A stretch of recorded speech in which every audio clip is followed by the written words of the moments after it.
This episode is brought to you by Explore STL. When you need a little inside guidance on where to eat, what to do, and which bed to lay your head in, go to ExploreSTL.com. The inside scoop for staycationers and vacationers. Now, Soccer Dad Bod time.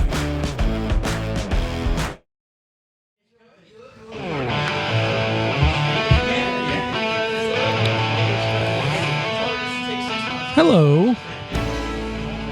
Howdy. Gentlemen, 2024 is upon. Happy New Year. Do you feel alive? Feel cold. So that's Chilly. not my problem. We're back. Another episode, The Soccer Dad Pod. First one recorded in 2024. Yep. Correct. We dropped a few while on vacay that were recorded in December, dropped in 2024, but this is officially, we're in the new calendar. We are. It was hot and heavy in December there to the point where I'm like, I'll do the break, and then we've had that break, and I'm ready. I'm chomping at the bit. I'm ready to go with the correct sayings in 24. I'll only butcher them every other saying. So are we officially putting to rest biting at the bit then? No, because that's still it's gonna come back. Applicable. Whoa, this Jesus. What did you do? Did you do like Duolingo English on your break? Yeah. Yep. Yeah. Hey, I'm rolling us in here with a little bit of the PJ, Pearl Jam, kind of in honor of my holiday rendezvous out west. In the great Northwest. P&W is what I was told. The P&W. Yeah, it's kind of weird. Just call it Seattle. Yeah. It's got a better ring to it. Well, it's like when you say IBK and I have no idea what you're talking about. That's your fault, And you're because we talk about it often. It's obviously Innsbruck. Yes, the home of pickleball. No, that's Coral Gables, Florida, I learned earlier today. I don't know, man. It's become the home everywhere. We were out there, as most of you know, friends of mine, you guys obviously know. Santa Claus doesn't give us presents, gives us plane tickets. So we started off Pacific Northwest, a couple days, tons of food. Sushi was out of this world. Pike Place Market did the whole thing. Went to what they tell you is Starbucks number 1, but it's actually number 5. Starbucks number 1 doesn't even exist anymore. Really? Did you catch a salmon? I had bites. I did not put any in my boat. I'm talking about at the Pike market. Place. When they threw. Oh yeah, Pike Place Fish. Yeah. No. They have a dedicated fish that sits on top of the fresh fish That you throw. over and over and over. Correct. And that thing looked like A fish that had been thrown around. it kind of looked like. I mean, imagine you take a half-cooked brat and throw it around amongst 500 people for a day. That's what it looked like. Horrible. I will say this, though. Incredibly beautiful. The ride, though, because we did this in stages. Yeah. Seattle, a little bit of Portland, whole lot of Oregon coast, Redwoods, and then San Francisco, San Jose, did the coast there. Phenomenal. I mean, we've been all over the country for the game we love, right? Yes. Road trips, Highway 1, take your pick. West Virginia Byway, right? You take that going to the East Coast, arguably one of the best interstates in the country, going through those mountains. This road trip, though, I told you. ace of spades. The P&W is the most beautiful place in the continental United States, to me. I was on the fence because I hadn't been there in 20 years, but once we hit the 101 and you go from rock cliffs, ocean, into the woods and back to the beach and into the woods, it's out of this world, dude. Can't beat it. You're a road trip guy. What's your favorite road trip? Where do you go? Like, you dream road trip, U.S. style. What are you doing?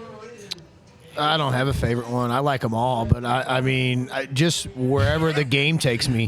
I-70 from City Park to Winesville. I'll do just wherever the kids playing. That's my favorite road I want to trip. do a Maine down to Atlanta. Yeah. East Coast. I haven't done.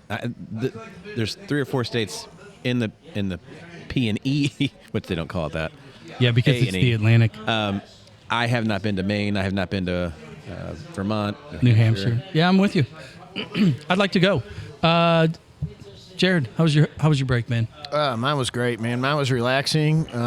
We didn't do ours wasn't as jam packed as yours, but it was relaxing and a lot of family, a lot of eating, a lot of booze. In which order? Booze, for me eat, first, then family? eat, and then family as long as it took. And Zachary, you went off the grid a little bit. We did. We went down to Costa Rica, and that was our first time going to Costa Rica. Will not be the last. We are already planning a trip back next winter, and I fell in love with it. The people were cool. The food was great. You said the food was this mediocre. It was great in the sense that it wasn't cheeseburgers all the time. Taco Bell. Right. So it wasn't the highlight by any means. In fact, it wasn't top 3 for me, but the scenery and the people and just the things to do were What is Pura Vida? Pura Vida. Right. Beautiful life. Did you feel unsafe ever? Other than driving a little bit, But they did find a scorpion. we found a scorpion. Remember that? I do. Because for 6 days out in the actual desert, Yep. scorpion hunting was blanks. I think it was too cold for him. Too cold. Yeah. Could have been, yeah. No, it was awesome. I highly recommend it, and I think it was. What I did here today was, if you are going into one of the major towns, make sure you don't just walk around downtown with your luggage and walk around with it, because people will take it. But I think that's just about anywhere in the world. Yeah, that. I mean, What that's, don't be an scenario idiot. would you walk That happens around in downtown Webster. with luggage? If you get dropped off after the airport, or you're waiting for an Uber, I don't know. at the Bikini Casino. I didn't understand the context of that statement either, but I just had it as a PSA. Yeah. Okay. Okay. Let's get a couple things out of the way, then I want to roll us into Pinnacle Points. First off, Ambush, St. Louis, Shelly, and P and team over there. Thank you for continuing to support the show. If you're a fan of the game, we are in winter season. Head out there. Go check it out. It's fast-paced. It's fun. Beers are way affordable. And cold. First, they were exceptionally cold, weren't they? Yeah. I kind of hurt your hand cold. Whoa. It was good. Go check them out. Also, Explore St. Louis. They are responsible for telling our city's story all over the country, technically all over the world. So many things going on. A lot of momentum occurring in the city right now. So if you're listening and you're from another soccer market and you know you're coming in town for a tournament, or you just need a getaway, plenty to do. Zach, what are you going to do? What are you going to eat in St. Louis here in the next 30 days that somebody not from here would be down to do? Well, I am looking forward to Annie Gunn's opening back up. They've been doing a renovation on a new wing to expand dining. That's where I'd like to head out. soon Andy in Guns, Chesterfield Valley. Jared, what are you doing? You know, I'm going to take it away from soccer a little bit. I think a fun event is that winter warm-up for the Redbirds. That's going on. I think you could have some fun there, especially if you're a baseball fan. They call it baseball heaven. This show, we're not crazy baseball people, but and quickly into February, our first home games, CONCACAF. Yeah. February 20 and then 24 first league game, right? Yeah. League game. So I'll be there. That's something I'm going to do in the near future. If you have littles or even mid-size things that eat your food and sleep in your house, go to City Museum. Come to town. It is the most insane museum you'll find anywhere in the country, to be honest with you. Come check it out. Pinnacle, points of the daytime. Chris, Bill, crew over at thepinnacleloans.com. Thanks for supporting the show. Jared, you did your homework today. You got a Pinnacle point? You What know, you I got a couple different ones, but the first one I'm going to go with, excuse me, is the U.S. men's national team released their January camp roster. Stay away from social media on this one, folks. People are freaking out. Clearly, it's an MLS. It's an all MLS roster. our January camps over the years have been MLS laden. There's been people from the MLS involved in the camp. This one is the first one where it's just all MLS.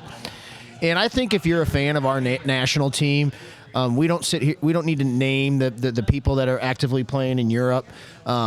I think the real fans of our game know who our players are that are going to make up our current best group of our national team.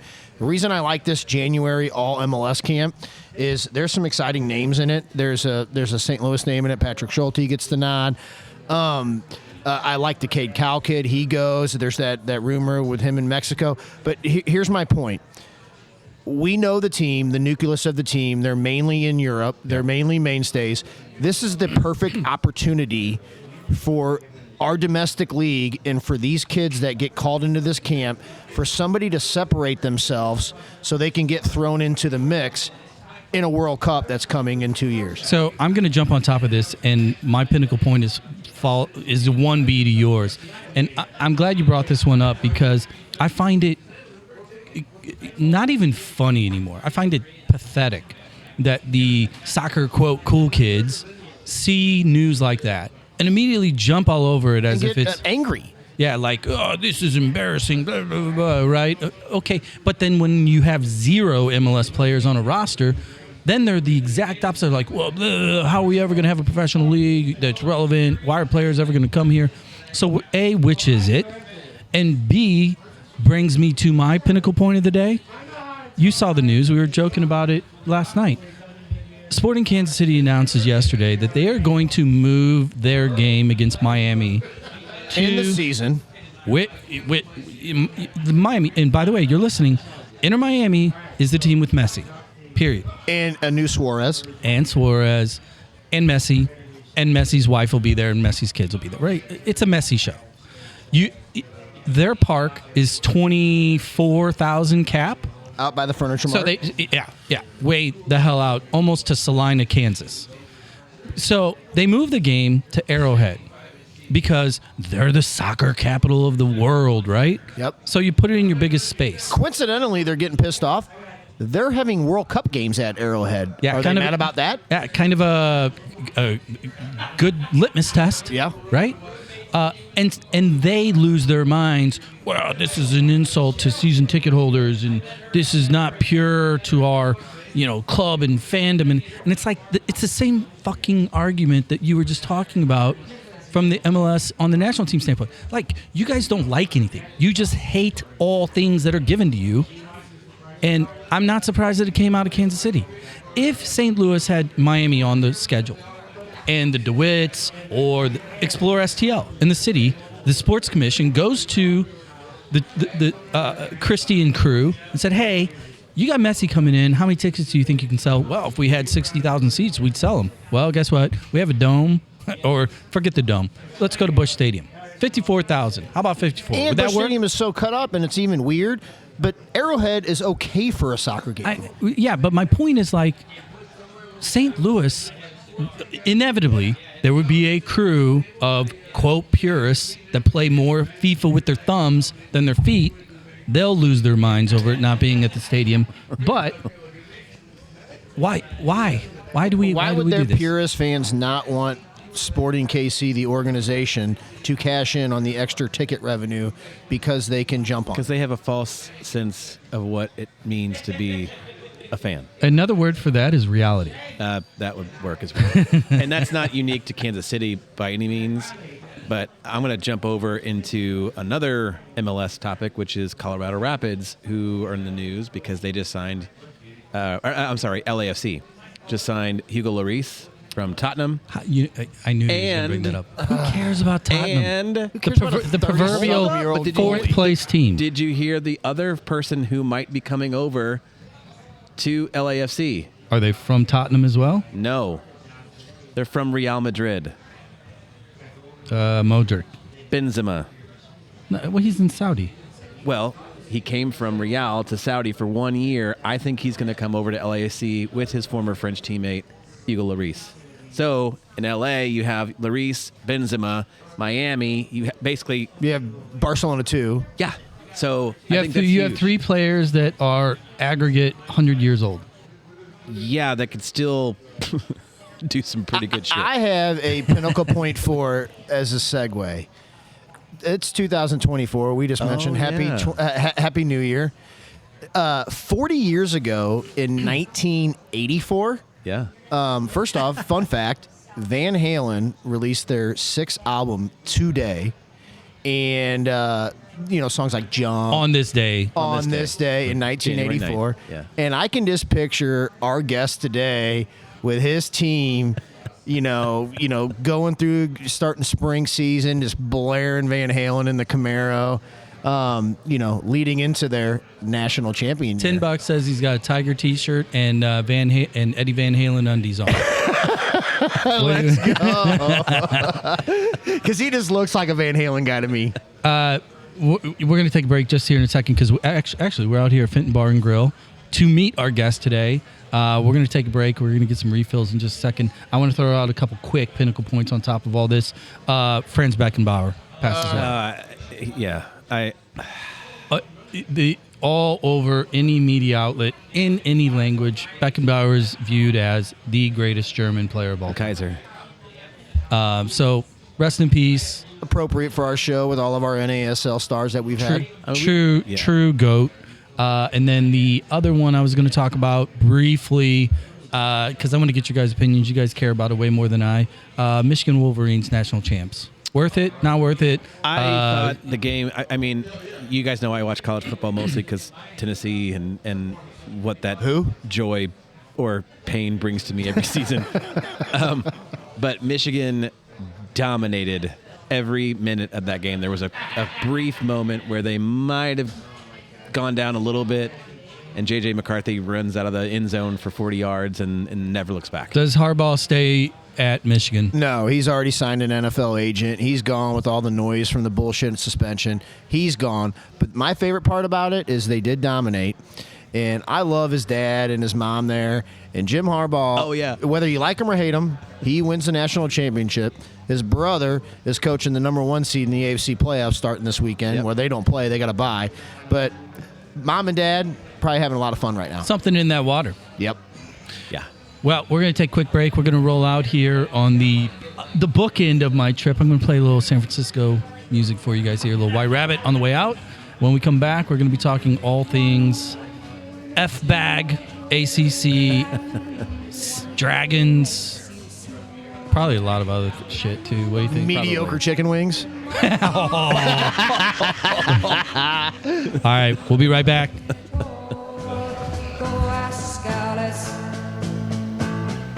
When she's 10 feet tall. Hey everyone, buying a home, it's kind of a big deal. Never has there been more competition to buy, so few homes to choose from, all made worse by an uncertain interest rate landscape. Now that you're short a bedroom for the 3rd kid, you're in the wrong school district, and a walkable corner pub isn't nearly close enough, it's time to reach out to the Pinnacle Loan Team for help. They work with a network of agents that have their feet on the ground across the whole region and have a number of loan products that are cost-effective with a process that is simple. Basically, they've got you covered from start to finish. So when it's time to buy, visit thepinnacleloans.com. That's thepinnacleloans.com. Simply the best in home loans.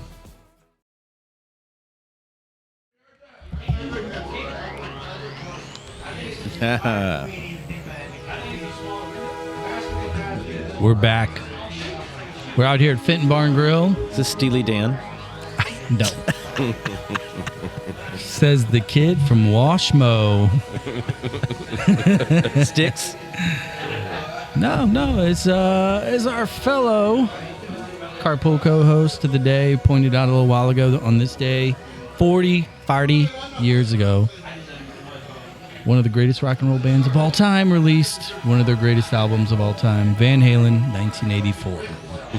And as J-Rod alluded to, there's a lot of overlap in the show today with our guest this year. Go ahead, Jared. Run the intro again and introduce our illustrious guest. 6'1". On my toes. On my toes. Keep the mic a little closer. From Fenton Barn Grill, the one and only Mr. Chuck Nash. There you go, Chuck. Well, welcome, guys. Thank you for allowing me to come out here and pollute your show a little bit. If you know anything about us and the majority of our guests, it's polluted. We are officially a third world nation when it comes to air rating. Yeah. And this is So- the second time we recorded here at FBAG, Fenton Bar and Grill. Our first was Dan Donegan. Second, third? Yeah, we did a couple times. Yeah. Mr. Donegan. It was a little different weather that day.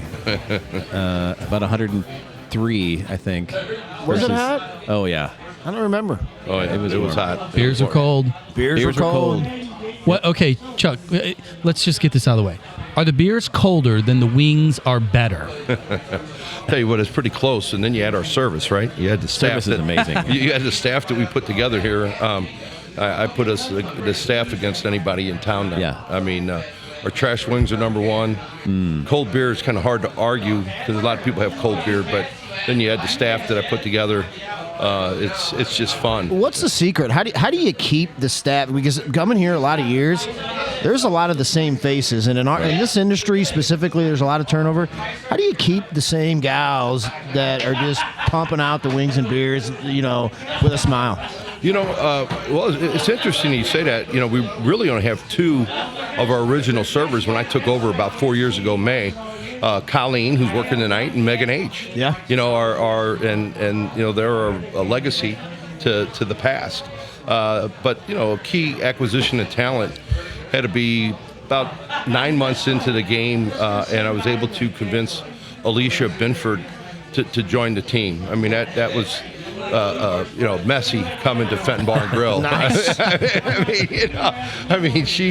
She is rock star, professional, and long-standing top server and Soulard and Maggie's and all that, and the timing just was right for a change for her, and she knew myself and obviously her significant other Rick, friends out here, and she took a chance, and then along with that came a concept which talked about a lot but seldom executed, pooling their tips.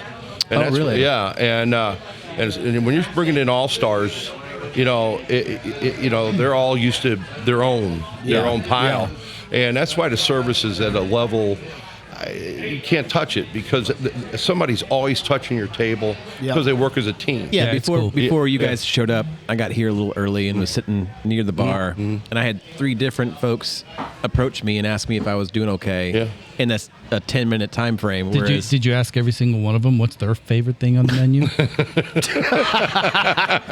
Or did you say, do you have the chicken thighs still? I was going to bring that up next, which is your service is great, but it's been a while since you've had the chicken thigh We're special bringing them back on. slowly. Yeah, they're amazing.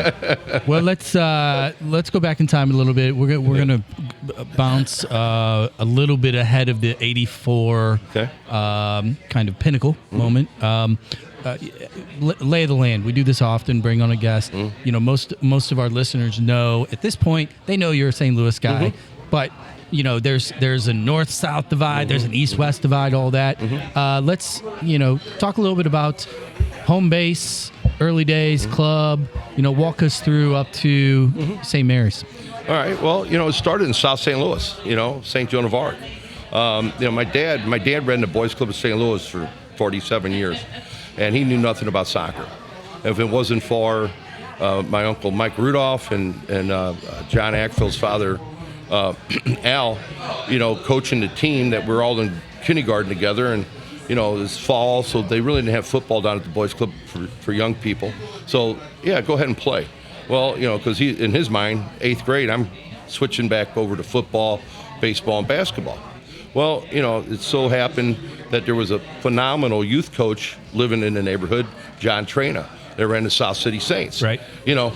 So, playing, with Rick Banahan, so Rudolph and Ackfeld turned the program over to Rick Banahan, who was young, just married, and was coaching us, and kind of took us to another level. And then we transcended over to South City Saints, and some phenomenal players from South Side. Again, I'm proud to be from the South Side, and DeBerg, St. Mary's. We have some pictures hanging inside. We won a big tournament up in Olmsted, Ohio. A lot of international teams, and that's when they finally, Mr. Ackfield, Mr. Rudolph, Coach Banahan, Coach Trina, had to go approach my father when I was going into 8th grade, saying, "Hey, Charlie, football's not in his plans." And if you know my dad, 6'4", about 275, not used to being told what to do or whatever, but he trusts them and loved them and said, "You really think so?" And then I was heading to St. Mary's. I had a lot of different opportunities because of baseball and basketball, not so much soccer, but they were looking, Chaminade was looking at me, Burroughs, the typical, DeSmet. But I lived in the city, and my parents both worked, so getting to those other places wasn't really an option. Right. Well, then walking into St. Mary's, at that time there was 1,100, 1,200 guys, 300 per class, and hundreds of players. So freshman year, they cut a guy named Dave Bonchek. Turned out to be an All-American and a phenomenal player. I mean, he gets cut at St. Mary's. Wow. And so anyway, I make the team and have a really good freshman year. Then sophomore year, I make varsity, which was, there was only 10 Division I players on that team. And then only 10. Magali and Meyer and Gavain and Bursick and McDermott, Barra and Bonchek and myself. I mean, you just keep rolling it off. Wow. Heard a few of those guys. But there was a couple coaches in high school that really, we had Mr. Betlock, Coach Betlock, was a nice guy, Superman. But sometimes having too much talent is a curse. Everybody thinks if you have a lot of talent, you're going to win. It's was there egos or no? But were there a lot of other coaches on the sideline trying to direct these 11 people? Looking back, I mean, we didn't win anything. But we all accomplished our individual goals of getting to the next level and winning a lot of championships. College championships, which we'll go into in a little bit later. But it was very disappointing. But a couple people, coaches in mind, one of your guys, Coach Baker, was very complimentary. We played in the tournament, CYC tournament final. We get beat. Fernandez beats us 2-1 out of Vianney. Hell of a game.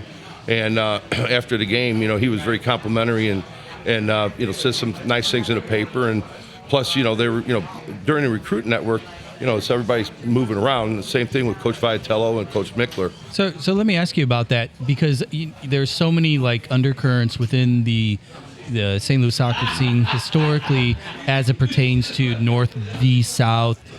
Baker obviously is on the east side, but he was a North County guy. Mm-hmm. You're a born and bred South City guy, right? Did you realize, or did you have a little bit of a chip on your shoulder going through that process, being a St. Mary High School player, playing on a South City club, and then when you do start to clip at higher tournaments, higher levels, did it start to make sense that the soccer scene was bigger? Were you aware of the scale of just how good everybody was on the north side, on the east side? How did you navigate through that? Yeah, that class of I guess it would be 81 or 80 at all-state team. With North and South, and one of the best recruiting trips ever. And it was the only college to pull it off was Coach McKenzie at Quincy. He had Stallings, and Baker and Kavanaugh, myself, Bonchek, and Barra all on the same recruiting weekend in Quincy, Illinois and that was the only time they kind of even integrated, because if you look at SLU in those years prior, the thing that was most disappointing to me was, they looked at me, SLU did, and SIU, but because they were told, well, you'd be a great center back, and I probably would have been a great center back, but my philosophy was until I stopped scoring, you know what, I could always go back, right? Well, you know, you finish Division I with 50 goals. You know what, I never stopped scoring, you know, and so, yeah, because they were playing, you know, the North strikers, you know, up front guys were small, short, fast, right?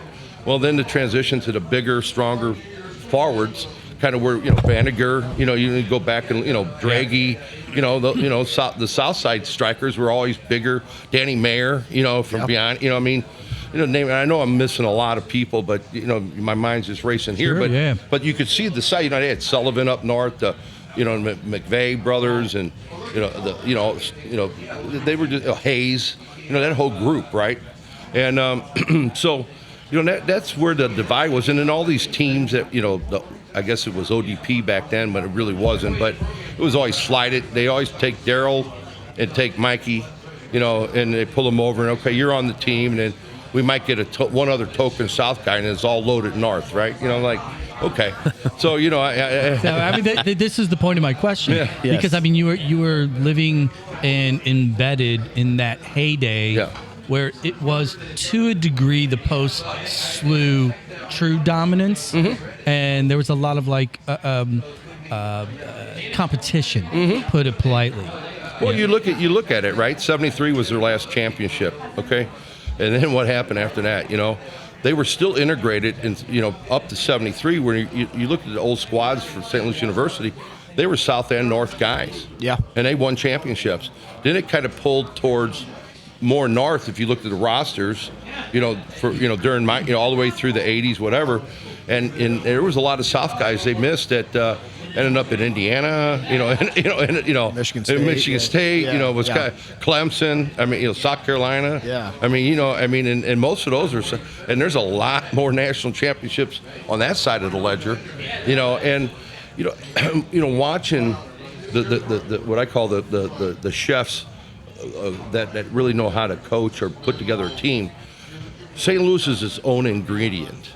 You can't build a whole winning culture with 11 of us. But a lot of teams take 4 or 5 because of the heart, the fire, the grit, you know, and technical whatever. ability. Yeah. But it's, you know, then you blend in, like our team will go into it, you know, kind of how it was all blended together, you know, to win. Because one thing that we found, you know, what we brought to the table, well, when you got down by 1, you didn't quit. You know, you come back and win 2-1, you know, and. So you're getting us to this point. Dr. Ibrahim, you know, he's referenced, he's the father of Clemson soccer. He started the program in the late 60s, and he was there till the mid-90s. Right. Right. Can you tell us the story of how you end up there? How he comes calling, and just get us into that time frame, because whenever I see you, there is not a Clemson article of clothing not on you.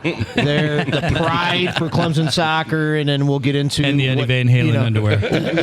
What just happened? I mean, they're reigning national champs. They're loaded with stars, as you know. Talk about Clemson and how you got there, and about Dr. Ibrahim. Well, let's start with Dick Westbrook. Okay, I mean, Dick Westbrook, you know, thought very highly of me as a striker, and. You know, he was, you know, a lot of college coaches that were smart would always come into St. Louis to visit with who. For our listeners, talk about who Dick Westbrook is. To me, he's the greatest teacher, coach of all time. You know, he's a Southside coach. Coaches for passion, not for money. I mean, how many thousands of kids, men and women, you know, he coached and won with, you know. And so he put Dennis Grace, who was the Indiana assistant coach, on me early, you know, like sophomore year in college. And then Grace leaves and goes to Indiana State and takes over and starts building the program over there. Well, I'm thinking I'm going to South Carolina. Burston's on me since my junior year. You know, scored 20-something goals my junior year, come back senior year, 30-something goals. You know, no reason to not, you know, I mean, things are clicking. They still need it. He comes flying into town and, you know, comes to the school. And okay, walks right past me and he signs Tim Barrow. Good for Timmy. But I'm like, oh, isn't that a kick in the shins? And so, I'm like, and I go, okay, really? So Grace, takes the job at Indiana State, and his first recruit 2 years before me was a guy, by the name of Jamie Swanner. Oh, yeah. Heard of him. Yeah. And then, so Swanner and him are up there, and the next thing you know, I'm going to go to Indiana State. I was looking at SMU, or SMU was looking, and you really didn't know, but I'm like, okay, well, so I committed to Indiana State. Well, I'm on my senior trip down at Daytona Beach, and I get home that night, from 10 days of debauchery. You made it home alive. You mean you stayed late at church? Yeah, exactly. Okay. And I get home and I'm like, they pick me up at the airport and we get home and it's quiet, and I'm like, what's going on here? So somebody dying. I'm like, and hey, Coach Grace is no longer at Indiana State. He's gone. And I go, what do you mean gone? And they go, yeah, he's no longer the head coach. He took the assistant head coaching job at Clemson, and he wants you to come to Clemson. I go, is that with a P in it? CLMPSON? I mean, where the hell were we talking about? I mean, there was no Google search or anything like that. I mean, we're going to encyclopedias and trying to look, where the heck is Western Carolina, Yeah. And so Ibrahim had been trying to make a push to Americanize the program, and it failed miserably a couple times, and so in '79, I knew a little bit about Clemson because SIU beat them 3-2 in Tampa, right, in a national championship, and they looked great in their orange uniform and all Nigerians. Who was that goalie? Gittemeyer. Gittemeyer was in that game. Yeah, go ahead. Yeah, and so anyway, that's all I knew about him, and I go, sure, I go, so the next day, packed the bag and off to the airport and flying in and seeing this orange clay dirt and stuff. I'm like, wow. And then it's hotter than hot, and But the field's beautiful. Probably. Oh yeah, no, and I'm like, I go, and they had a kind of a chump center forward named Namdi Nwakachag. Yeah, right. 6'3" to 220, ran like a deer. Only had 50 goals his freshman year. And so he was a junior. So I come in and understudy, and they like the big strikers and all that. And so anyway, Swanner and I, Swanner has to sit out. So I get down there, and it was rough. I mean, because they knew we were coming down there, and I still remember the first day of practice. A Nigerian takes me down from behind. I get up, I break his jaw. I go, what are we going to do now? I go, my parents are just as broke as yours, man. Did you learn that on the hill? Oh, yeah. Yeah. Oh, it wasn't a sucker punch like they do on the hill. This is a straight shots crack. fired, Stelzer. Let's go. So then, yeah, Matt. So anyway, it kind of started there, and that's where kind of like, and I can't believe it's been 40 years. This year is our 40th anniversary of the national championship, and getting to see a lot of the guys at 2 weeks or 3 weeks ago in Louisville for the national championship, and then this past weekend with the Player of the Year. The whole, I'm the father of St. Louis Clemson soccer. From Africa. We kind of went full circle there, did we not? He's part of the southern hemisphere Exactly. of St. Louis. The south side. Yeah, we went full circle there. We went trying to go from Africa to United States, American players.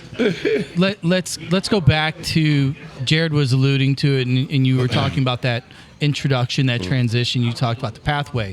What I want to do is go back into the household, and this is a common theme that I'd love to hear about, because I know enough about your family to know, and you just referenced the fact, you guys grew up working class, right? And your dad was down at the boys club for years and years and years. It was all about giving back, but you didn't have a lot. So what did it mean to your parents when you were walking out that senior year at St. Mary's, and all this plays out, and you're going to the ACC, you're going to a big-time school to go get an education, on a scholarship playing a sport that your dad probably wasn't a big fan of a few years earlier. What did that mean to you and your family to be able to take that burden off of them? Well, yeah. It was very disappointing for my father because I turned down some significant baseball scholarships, Oklahoma State and to Missouri and some other places. I was pretty good pitcher and baseball player, and if I had a little bit of sense, I might have hung around a little bit longer throwing baseballs, but I only thought there were starters, and I'm like, what do you do just sitting here for 700 games? Drink other beer game. and play cards. Right, spit sunflower seeds. Yeah. You know what I mean? And so anyway, I disappointed him when I told him that I'm going to go to Indiana State on a full ride, and he's like, well, okay, you're not paying, so okay, you can go. Well, and then Clemson, same offer, so it was, because again, like I said, we come from humble beginnings, and hey, all they cared about was me getting a degree. I'm the first in the family to get a degree from college, and that was their number one priority. They did research again. I mean, this was back in 81, 80. I mean, we didn't have the data that we had, except, okay, and you're looking and they're sending you the books and you're looking, oh my God, there's not a white guy on the team. You know what I mean? And it's like, you trust it, and then, as a parent, we're all parents now. You hope you do a good job raising them, so when it is time to leave, they do good things. So I leave in August. My parents don't even see the school or even know where I'm at until late October, when they were able to come down for a 2-game tournament over the weekend. And I mean, we're on the phone once a week, and you're trying to paint a picture of how's it going, and here and that. And I still tell my dad it's the best coaching job he ever did. Because you want to tuck your tail and run, man. I'm going back. I'm coming home. He goes, you ain't coming home, man, or you're going to the factory. Well, and it's interesting, too, because it's not an easy school to get to, even driving. No. So getting to Greenville and then into Clemson. I can only imagine then in the late 70s. Oh, my gosh. Well, I would like to know, like, your dad being a football, basketball, baseball guy, you're going to be a Sycamore. Well, Larry Bird just... No. This was Indiana State, Evansville. Not Terre Haute. Okay. Because I was thinking the whole time, Larry Bird's the first-round draft pick. Yeah. No. That's where he was. But it was close, right? 2 hours, and the neat thing is we're going to get to play against Indiana and Evansville and all the people that passed on you, and. But that didn't work out. But it did work out. So Grace. Yeah. So to finish with Grace makes it 1 year down there. So then he blows out, and then he ends up taking the Notre Dame job. So, which kind of full circle, Paul Devine and Guion and all those guys, I run into them in Louisville, and I've known them here in town, and they're good guys, but they're rooting their team on, but we're connected through Dennis Grace. Because Grace recruits them to Notre Dame. It's Kevin Bacon's type of stuff, isn't it? Well, this is St. Louis. We are like half a degree of separation. Yeah. Hey, here's what we're going to do. We're out here at Fenton Bar and Grill chatting with Chuck Nash, all things South City, Clemson, and beyond. A little bit more Van Halen on the way out. Take a break. We're going to get some refills. When we come back, we're going to talk about national championships and the current state of collegiate soccer. You nodding your head there, Jared? You down with that? Yeah, I'm down with that. All right, we'll be right back. I'm going to get a little water. You guys need anything?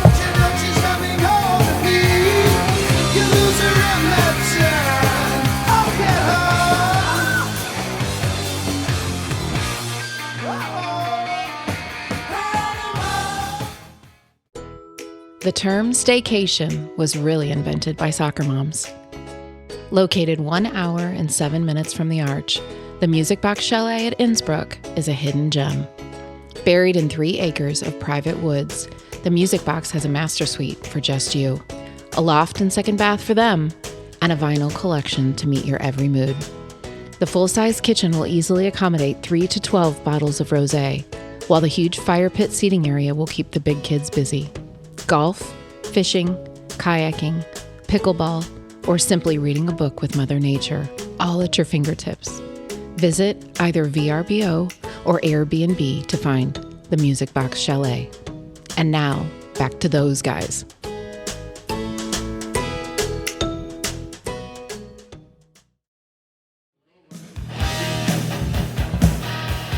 Let's go. Giving you a little guitar love there, J-Rod. I just picture Chuck Nash just running out there in Clemson preseason, not stretching, just scissor kicks, biking, just going straight out there. No cool down, no stretching, no nothing. Just with a rat T-shirt underneath the kid. Man, I had the frickin' mullet. Oh, yeah, mullet. I had the mullet, man. Don't mess me up, man. Well, we're back here at Thin Bar and Grill chatting with Chuck Nash. A little bit more 1984 rock and roll here. Rat, Round and Round. One of my all-time favorites. This is a fast skate song. You know, you go to those skating parties. Yeah. You couldn't wait for this one. You skate fast. Do you skate backwards to this one, JB? No. Because I, too, had a mullet with curls on it. You had to let that shit flow. Oh, boy. That's a terrible sight. Oh, no. Oh, I got VHS. Oh, I'm sure. My dad was a dick. All right, here we go. We are back. We've been talking a little pathway, a little bit north-south, a little bit of making mom and dad proud, et cetera, et cetera, et cetera. Go ahead, Jeff. I want to go back to something that you talked about when you first got there, which is prior to your arrival and a couple others, it was a very international team. Mm-hmm. And on this show, we have discussed how that's a pervasive challenge within the NCAA today. Even this week, still talking about Missouri State and a couple other And he specifically teams. said they were trying to go American. Right. And so I would love to hear kind of, obviously, your first impression left an impression on somebody's facial bones. Mm-hmm. But how did you get into a situation where you were able to kind of help build that team? And can you talk about that process of going from possible animosity because of just cultural differences into a team that could win a national championship? I would love to hear kind of that story about how did you guys gel enough to get to the point where you're winning a national championship? Okay, and as you're answering that question, you know, in the 84 year, when they were trying to build it American, how many Americans were on the team when you guys won? As you answer Zach's question. Right. Because 79, you guys, Clemson was runner-up. Yeah, runner-up in 79. Right. And I mean, the amount of talent that, you know, Clemson had before I showed up in 81, off the charts. I mean, you know, the Papos and the Paleo. I mean, you just go on and on. You know, they're all Green Eagles. They all, you know, most of them played on the Ghana and Nigerian national teams. Mm-hmm. Ibrahim not only was the first soccer coach, but he also coached track. So he had 21 dudes that could play and run, man. You know what I mean? And then, you know, then he ventured over. He brought in a guy named Gary Parker from Akron, or Cleveland State. Anyway, Ohio. He was an English guy. So that was Ibrahim's first voyage into trying to get some Americans. Well, what did Parker do? He went over and picked up 7 freaking English dudes and brought them over, you know. So you got these guys. So there's a lot of weaning in and out. Yeah, there was a couple walk-ons when I showed up in 81. You know, that were just Americans that went to school there, you know. Nice kids, nice guys, you know, and but really no players. I mean, so the freshman year, again, you know, we were number 3 in the nation. We get upset in the quarters, you know, by Alabama A&M, and you know, and that's when you kind of saw the heart. You know, I was a freshman, and there was and I just showed up and did my job. You know, I worked hard. You know, again, you know, I needed that scholarship as much as they needed that scholarship, man. So I ain't getting sent home. You know, and you know, and they had a really structured program for study hall. I mean, you were in that study hall Sunday through Thursday until you got over a 3.0. Well, that took me a few years to get out of it, but, you know, I got out of it. That's a Southside thing. Right. Well, we got there. It never gave up. But so then sophomore year, I was kind of heralded as the captain, and that's what they still call me now, the captain. You know, with or without the stripes, you know, was leading by example and kind of then help recruit. You know, you had to be strong enough to recruit, which, you know, God bless my late brother, Joe. I mean, he was connected to the players. You know, I mean, you know, because of the way the transition went with me, I mean, when I went, it was over. I mean, I lost a lot of connectivity back in St. Louis, kind of who's doing what, because again, there's no cell phones or anything. Yeah. And my brother Joe was playing with the Fluid Air Flyers in West 75, and and that whole group there. So then we sent a guy named Greg Andrulis, who was the assistant coach, who took over for Grace, and he was a goalkeeper coach, and he came in, and my brother pointed him to the next wave of St. Louisans. So what happened, and so Jamie and I are the first two St. Louisans. We miss in '82, and in '83 we get Gary Connors, and Genovese, Fortner.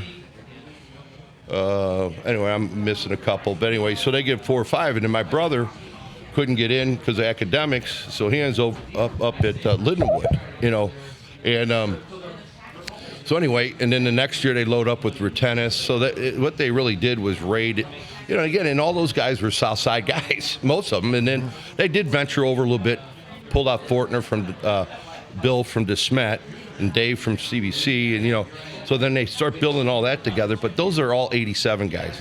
Only guys I care about are the 84s. I mean, we were the first. The first is and still to this day, reminiscing with a lot of them. At the championship a couple weeks ago, and then this past week, it's always to be the first is nobody could ever take it from you. And stack them. Just like I said, that the team that won in 23 makes my 84 even more shiny. So but I'm very proud of that. But it's like wine; it gets better with age. When you're going through it, I mean, you lose 8 games in 4 years. I mean, against top competition, in the ACC plus our national schedule. Yeah. I mean, we never got less than 8. The year we won it in '84, we'll go in a little bit more detail. We shouldn't have won it. I mean, but we were playing with house money for the first time. We were, and just like this 23 team, we were unranked for the first time ever going in the tournament. So, and then we beat got hot. We beat number 1, number 2, number 3, number 4, number 5 to win it. Wow. So and so anyway, but when we finally pulled it off, we had 10. My brother joins the team in '83. So my brother and I are brothers on the national championship team. There's the Dowd brothers. There's 2 sets of brothers that are on the team, and that's kind of unique and special to know that. And to do something with your brother is pretty cool. And but when you're going through the battle, you just think it's your job, And then when you get time, the older you get, you reminisce a little bit, and you go, God damn, that was pretty. So did you say there was 10 Americans on that team?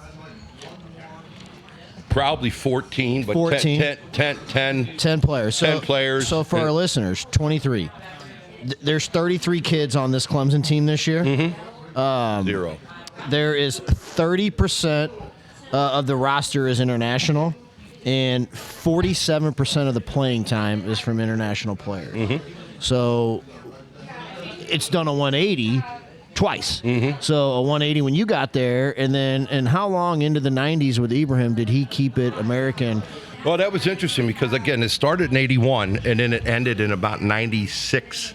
Yenzer, I think, that's why I sent the text out to the boys, and I said, okay, when did the train stop? Because it stopped, and it stopped cold, and they haven't put one back in since the late '90s. And Ebe kind of fell out of grace, and his style of coaching, it wouldn't work today. It was what have you done for me lately? I mean, I was so prepared for business and life because, people go, when did you start working? I go, 18. I mean, these scholarships were, per quarter, per semester, and you got your dick knocked in the dirt. You know what? You had to learn how to battle. Yeah. I could not afford to get hurt or miss a practice because you know what? You'll get buried. And I saw it happen to guys on my team. I mean, what happened? Boom, they get Wally pipped, man, when you. So let's talk about though that emotional reality, the cognizance of the moment, coming from a true soccer town. Mm-hmm. You understood the game at a different level, in addition to going to a program that has these, foreign nationals that have played at, big tournaments all over the world. You understood the game, but you mentioned earlier, club team was good. You played, won some tournaments. High school, never really won the big one, but you played with great players. Now you go to Clemson. You describe those 4 years, the incredible success, the win ratio. But that 84 year in the tournament, did you ever have a moment where it was like an aha moment? Like, this is what all those OGs back home that are up on the north side and, over on the hill, that they all talk about their trophies and the pedigree and that star. And you're in the tournament and you guys are entering into, say, the semifinals, going into the final. Did it ever resonate for you, like, I'm going to be one of those guys, I want to be one of those guys, and I just did it on my own terms because Clemson was not on the St. Louis radar, right? Yep. You guys were the pioneers. What did that mean to you, and what was going through your head at that time? Yeah, that's a great question. A lot of emotion. I mean, it really started. So we started off 84, number one in the nation. We opened up UConn 6-0, pound them. Next game, University of North Carolina at North Carolina 8-0. The girls, Mia Hamm and all them, are booing the men's team off the pitch. I mean, then we roll. So then we're 5-0. We roll into Bloomington, number one, and we play UCLA on a Friday night. And we got Indiana on a Sunday. We lose 4-3 on Friday night to UCLA, and then we come back and lose 3-2 to Indiana on Sunday. We go from number one in the country to out of the top 20. It was only the 20 back then, not the top 25. So now, we're like, okay, and then we punts around a little bit more because there was another transition, because now you had St. Louis guys, and now they're bringing in dudes from Virginia and Florida, and now you got to get all that working together too. And that didn't just all of a sudden you throw out. They all have egos. They all think their region's the best. And you got guys like Bruce Murray. You got guys, like Eric Eichmann. You got national team dudes, and that took some, a lot of work. What I mean by that is not just on the field to gel. Yeah, well, yeah, and thank God we lived the way we did. We lived in a dorm. We were all together. We ate together. We slept together. We drank together. There was a lot of stuff that took place, and Juice. We knew we were good. We knew we were good, but then we didn't gel. So anyway, now we're halfway through the season. He's like, screw it. My playing time started getting cut down. I'm a senior. He's starting to get the freshmen in. It makes sense. I mean, we're not going to go to the tournament. Well, then we string together, 8-10 rows. It comes down to the last game of the year, South Carolina. And we had never lost to South Carolina. All South Carolina had to do, we're playing at South Carolina, and all South Carolina had to do was either tie us or beat us, and they would go on, and we were going home. The graveyard. Yeah, the graveyard. So we get down there, and so we get to Columbia on a Saturday, and I knew some co-eds down there, and we went out and had a couple cold beers, and I'm like, they're going, hey, Cap, we got curfew at 12. It's, don't worry about me. I'll be all right, boys. I ain't going to see the pitch tomorrow. So I might have stayed out a little bit later and had a few more. Well, the next morning, surprise, the assistant coach comes up and he goes, Chucky, you're starting today. I go, what do you mean I'm starting? He goes, you know how superstitious Ibrahim is? I go, yeah, I know. He goes, you own them. I mean, I had 7 of my 50 goals were against South Carolina, which, remember, I told you who recruited me heavy in junior and senior year and left me at the altar? Oh, payback's a bitch. Yeah. So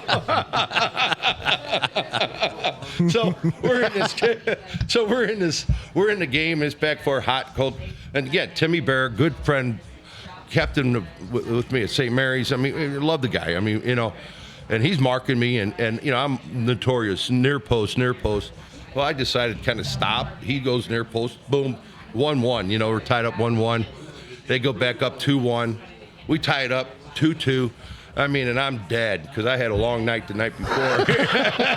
So, they're not wearing that catapult thing that monitored my heart. I mean, so they would have sent the ambulance to the field, like, get that guy off. Oh, I mean, I had more foam on me than Secretariat, we get to overtime, and a ball comes across. I'm supposed to be covering Timmy, and he all he has to do is say thank you, put the ball in the net, and the game's over, right? Well, he hits it over the post. Well, now there's about 2 minutes left in the game. There's a 50-50 ball. Warren Lipka from Lindbergh High School was the goalie for them.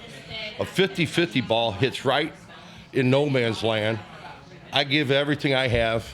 Bang, off my head. Slow motion. We win 3-2. And then the story begins. And It was like, then we roll in and we got Virginia. Then we beat Johnny Hummel for NC State first round with Tab Ramos. And he still comes in here? Hey, yeah. Well, that's why all my buddies come in. And I'm like, guys, you're I'm like, I'm 8-0 against you guys, you know. And I have 10 goals at this point. Yeah, and Hummel still counts the off-season game. I go, who plays an off-season? So anyway, we get on that roll, and that's when we go NC State, we go at Virginia, or no, NC State, Duke, Virginia, UCLA, and then Indiana, and we got to avenge all the losses. So I get hurt at UCLA, and again we go out there and beat them 4-0.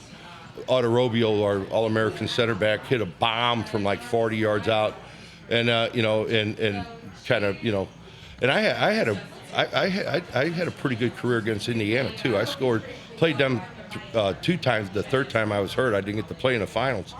But because it was a turf toe issue, and we're playing on the turf in the Pacific Northwest, right, in the old King Dome, and it was beautiful, right? We were there Saturday during warm, right after a football game. I mean, it's like you're burning up. Well, the next night we show up, they have a nice crowd, about 8,000 people, but in a 60,000 seat dome, it was the coldest game I think I was in college. I mean, it was nuts. And then we beat Indiana, and Gary Conner scores a goal, and then we get back to St. Louis, and so talk about crazy. So there's 10, 14 of us. Indiana had probably had 8 to 10. We all meet in either Westfall or McNary's office in the county, and they have like a resolution for St. Louis soccer, and we all meet and give everybody a key, cut the ribbon. Yeah. But you're looking around, it's like, I mean, there's a lot of dudes from St. Louis. That's on there, awesome. I mean, that is so cool. Yeah. Well, let's springboard. Let's jump up to 2023. Yep. Your alma mater pulled it off again. Mm-hmm. The collegiate landscape, the usual suspects are still on the board every single year. We were alluding to kind of the current debate du jour. The Marshalls, the West Virginias, the Floridas that are literally running Mo State. Mo State. Mm-hmm. You're looking at 85, 90, 95% international students. Your team more split, a little bit more parity there, domestic to foreign. When you look at the game and you look at the quality of the play, you watched. We watched on television. Mm-hmm.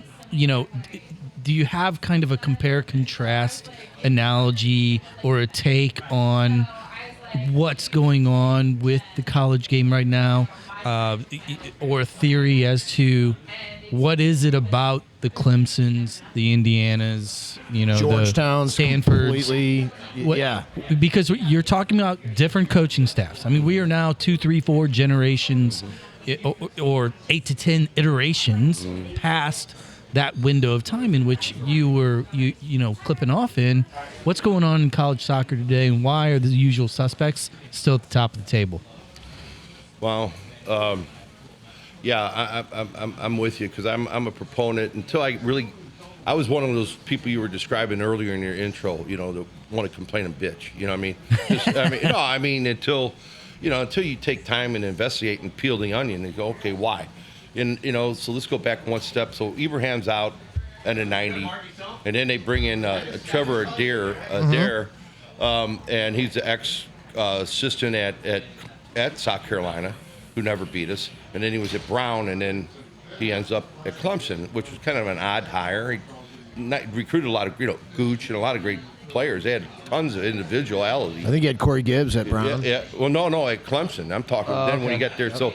but he never connected the alumni. Ibrahim didn't care because they were most foreigners, and once they finished their schooling or They're gone. They're gone. I mean, and then Trevor really didn't care for us because we beat him so much, and then so he kind of had his own group. And then Mike Noonan, that was a big hire for us, and I was involved in the search committee 13 years ago when we brought it in. And I said, hey, and I go, man, we need another championship. We need some Americans, and you need to connect the alumni, And he's delivered on all fronts, and he came from Brown as well. He replaces Trevor from Brown. So paint a picture for us and for the listeners, at that level, because Jared, you chime in whenever you feel fit. How important is it for any program, but for these power conference teams like a Clemson?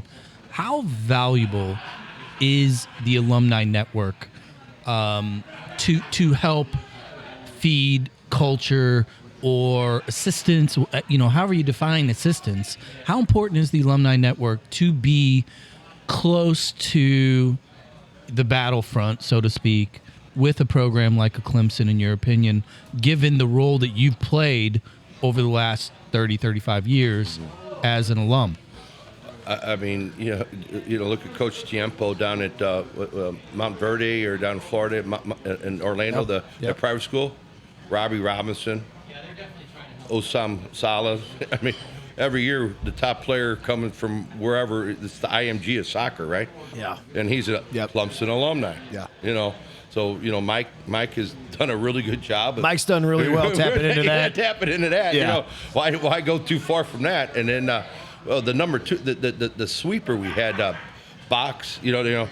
South or true freshman. He's gone. I mean, he's on his way to Europe. So we won't see him again. But he was a freshman, steps in center, and the kid who he replaced, Diop, from a year before, was the number one draft pick in MLS. Well, I guess here I want to peel this onion back a little bit further, because we talk about, or I should say, coaches that we've had on the show that are other D1 coaches.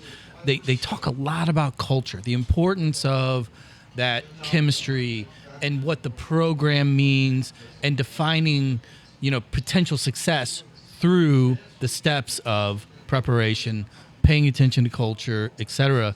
So when you look at your own experience and you look at the 2023 team, where does culture come into play? Like, if you were to define it, does Clemson have a true culture that transcends generations? Yes, they do, from a point just of the history of the team. But Mike has done a good job. They just opened up a brand new soccer facility, right? Closer. Yeah. Brand new soccer facility for men's and women, $7 million deal. It's just state of the art.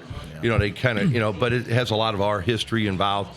When I'm back in town, or when some of the top alumni are back in town, they encourage. I got to look at them in September when I was down for the Florida State football game, and I got to look at the team and kind of and they, what do you think? And relatively it was a portal job this year, and so it was totally out of his norm of building and recruiting that way.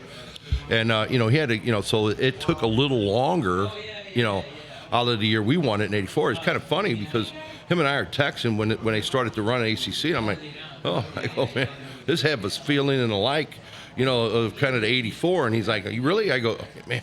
And then when Stanford knocks out Marshall, now and now you get Stanford, who punched you, beat the heck out of you in Kansas City a couple years ago. Embarrassed you when Jordan Morris put on a show. We've been to 6 finals and we've won 4. That's not a bad beat. That's a high ratio. That's a pretty good ratio. But there is a culture. There's a standard, really, and I know people, kind of roll their eyes because Dobble brought that in. But I'm friends with Dobble as well. Clemson's a unique place. That once you're a Tiger, you're always a Tiger, and they treat you like family. 40 years. removed, and they value your opinion, and and support. And now with winning breeds even more. We really want, I'm so proud of Mackenzie Duff right now. She's the first St. Louis woman to ever get a scholarship to Clemson soccer, starting center back.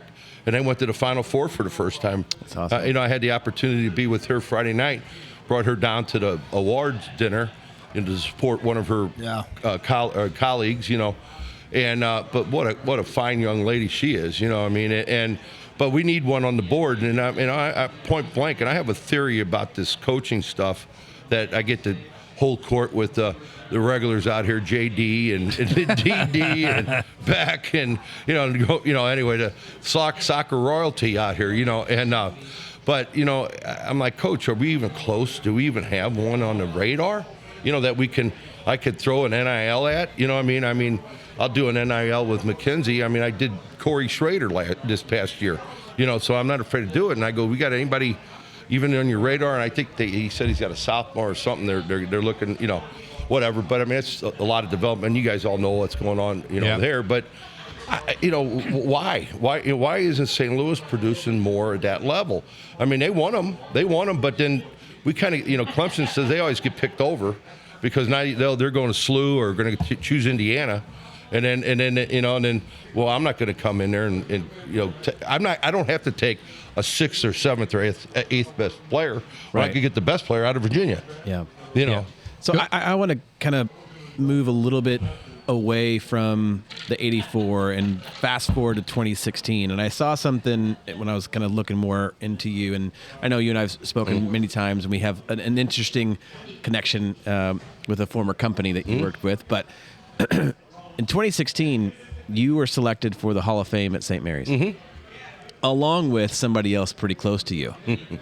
And I would love to hear your take on that. So if you could tell our listeners that you, along with somebody else. Yeah, it was a special night. I mean, really, 2016 was a tough year. That's when I lost my father. Right. And really the last 7 years have been a very interesting time of my life. Where I lived my life in full mojo, and my mojo went to no-jo. And I had a lot of great people praying for me, and it's one of those things where you just got to get out of it. But that night, when I found out I was being inducted into the Hall of Fame, they inducted my father the same night. Yeah. Posthumously. Did you know that they were going to do that? No, not until after they announced, and they're like, "Hey, we want to bring your dad in as well." And my dad held out. My dad held out for years. He goes, "My son did more than I ever did, and I'm not going in." And he thought it was a bunch of malarkey, and I know that that night. So on the dais there was Semikitis was on there, and Eddie Koff, and literally 8 people that were on the dais that night had some type of interaction and involvement with my dad. So it turned out to be kind of a Charlie Nash honorary kind of. I mean, you go up with prepared remarks, and I just kind of lost it. It was very humbling, but I had 2 great losses, my father and my brother in a 2-year period, and and then my dog of 15 years. So it comes in threes, and it came, and and those were my guys. They believed in me, they supported me, they loved me, and to lose both of them at one time, or not one time, but in a short period of time was tough, but we're getting there. Yeah, and I didn't bring that up to make it sad. I brought it up because I think more so than a lot of the guests we've had on here is the family connection that you have to your success. Yeah. And your parents pushing you early, and you making a choice to fight it out when a lot of people probably would have quit Clemson earlier on than you stayed, just because the adversity and the challenge. But you stuck it out because you were trying to, do something for your family that helped send you there. And I just love that story, and the fact that they honored your dad along with you at St. Mary's. It's just a really cool story. Well, I felt it for the neighborhood. I mean, growing up in the South City, and I mean, when I, was training, I mean, and that was one of the big pinnacle points is when I came back, I got to come home for one summer between my freshman and sophomore year. I came back a man. Yeah. And I was playing in the parks with McDermott and at Ladue High School and then playing against all the, St. Louis guys. And they're like, holy shit. They go, this dude became, where did these skills come from? Again, because a lot of it was self-inflicted, because, my dad, no, you're going to continue to play basketball. You're going to continue to play baseball, because I believe you play too much, you're going to get hurt, like over repetitiveness, which, I missed out on, the emos and bushes and all that. But I had fun beating them in tournaments, and the Cups. I mean, knocking them out after they won the McGuire Cup, and then the South City Saints roll in and we knock them out at Mullally. And, those are just, great memories. But, I mean, we shoot ourselves in the foot so much of not putting the right people together to win, Well, do you think part of that is it's a byproduct of the voluminous success that we have? Because literally every corner, every block of this region, you can find talent, and it's not normal because you experienced this when you went to Clemson, you at Missouri State. You go there. Yes, you get other American players that come up, and they're all good. But then when you peel back where they're from, they are a true 1%er. Our percentage ratio here is 3, 4, 5, 6%. But I love what he said earlier about the ingredients. And you look at a team as a recipe. You can't have all St. Louis. No. You got to have, and even within the St. Louis region, you might have a little bit of a different flavor or spice. I mean, if you really truly, who did it in the '70s? SLU did it. They blended it well. They were dominant. The 1950 World Cup team would beg to differ. Yeah, that's true. My theory on the coaching again is. I see a lot. I'm blessed. I get to go around and see some good games, and youth. I'm more into the youth stuff, kind of. Kids, people come in. Hey, you think my kid could play here? Or I'm like, yeah. I don't know. I mean, I'm not a judge of talent. I'm not a trainer. I'm a coach. I could coach. I know how to win, and people take that for granted. Just like in this business here, they didn't know how to win before I got here. Yeah. So changing the culture here was, we can have a high standard. We can win. We can be the best. Yep. And now, people just take that for granted, and it is taught how to. But now, once you learn how to win, you don't want to lose. Right. And I think that's where, I see, there's too many trainers that are coaching today, and they don't really know how to feel the game, and they're not putting these kids in best positions to succeed. I don't know. I mean, you guys know a lot more than me, but that's just that 40 resonates with me. I don't know a fucking thing. Well, I'll concur. that also resonates with me. Well, let me. I'm going to lay out just a kind of a parting question concept topic. City SC. You grew up here. You love the game. You played the game. I mean, realistically, it's your passion right behind Trashed Wings. Right. Right. When City kicked off, we knew for a number of years that we got the team. You knew personally the individuals that were pulling this thing together. But when they got on the field and last season kicked off, what did you think? Because us realists, right? I mean, go to the tape. You can go to any episode anywhere near the beginning of the season last year and leading up to it. What did we say? Middle of the table at best. Like we weren't like, hey, we're going to be bottom of the barrel, but we were kind of somewhat realistic in our expectation. You, being a soccer guy, you probably had a similar expectation. Like, look, let's just not embarrass ourselves. We're selling out the stadium. But what did it mean to you to see a true professional team here so far past the NASL days and then do what they did? How cool was that for you? I was fortunate enough. I did go to a game, and it kind of helped me bring it all full circle from, some of the best pitches in Mullally Field to Heine Miney to to Coke Park. I mean, Francis Field, Busch Stadium. I mean, all these places held international, national matches, and then all of a sudden now to finally have a soccer-only stadium, to me was very. It completed the role for me on that. So that's one perspective, is just having a place that other great games. I'm glad they had the bronze boot game. Yeah, that's really cool. I mean, plans are to have it next year. That's really cool. Yeah, but I mean that they should. I mean that some of the even a top amateur game.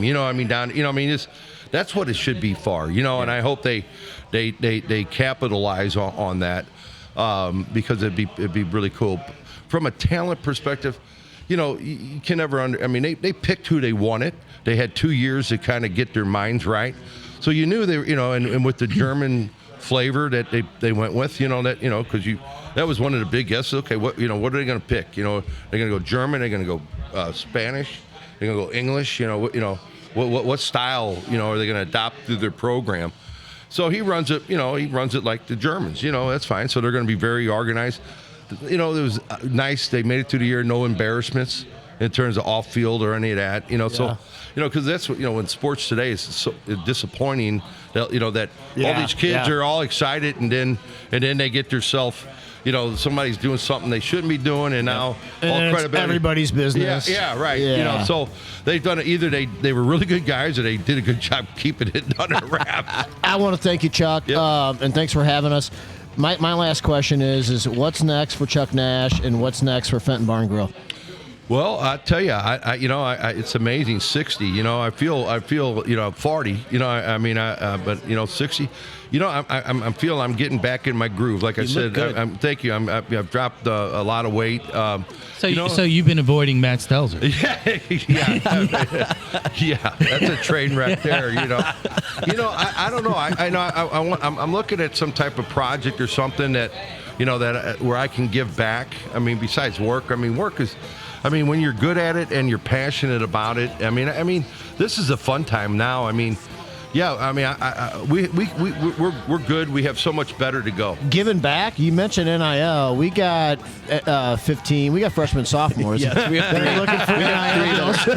Very open to NIL contracts. Hey, Chuck, thank you for taking the time, man. This has been a blast. Awesome. Guys, I appreciate you all and everything you do for this sport. And thanks for coming out and thanks for giving us a shot. And we're blessed, and thank you, customers who come and support us. Yes. Yeah, head out this way. Fenton Barn Grill, literally about a 3-wood 7-iron from Soccer Park. Yeah, maybe driver 5-iron, but yeah. Come get the trash wings, get the cold beers. They'll take care of you here. Another Soccer Dad Pod wrapping up. Thank you to Explore STL. You guys kill it, man. You tell good stories. We got a lot of things to do. PinnacleLoans.com. Really? Live down there. Rates are dropping. Go buy a new house. Do it. Ambush. Go check out the indoor games. Zach, you're missing Costa Rica, aren't you, man? Especially right now. They still live down there or no? We're out of here. Time for a little Van Halen with the David Lee Roth. We'll catch you next time. Yeah.